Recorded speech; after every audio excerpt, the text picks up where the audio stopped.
The global community has benefited from fundamental values and principles that have been promoted around the world since the end of the Second World War in 1945. The rights to peace, freedom, dignity and equality and justice for all members of the human family have been served by respect for the independence of nations and the forging of what is often referred to as a rules-based international order.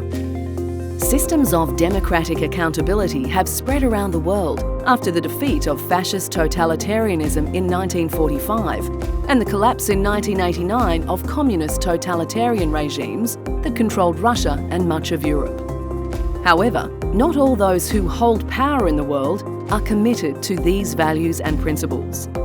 Some countries seek to reshape other countries politically and the international system itself to promote their interests and the ideas and systems of authoritarian rule. Some seek to influence, coerce and disrupt countries to gain compliance and to shift countries into alignment with their policies.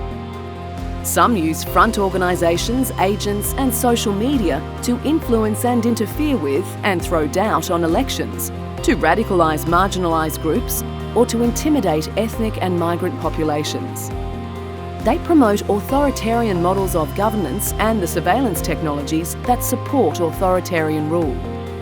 They establish and manipulate trade dependencies and use development loans and debt as economic coercion.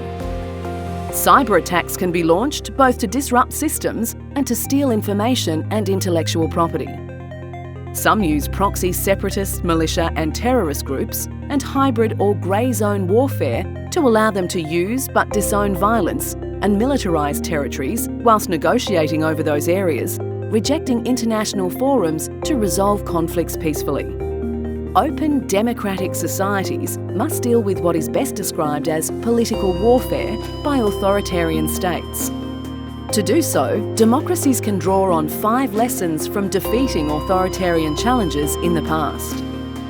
First, democracies and their community leaders must actively engage in the battle of information and ideas in their own countries and internationally.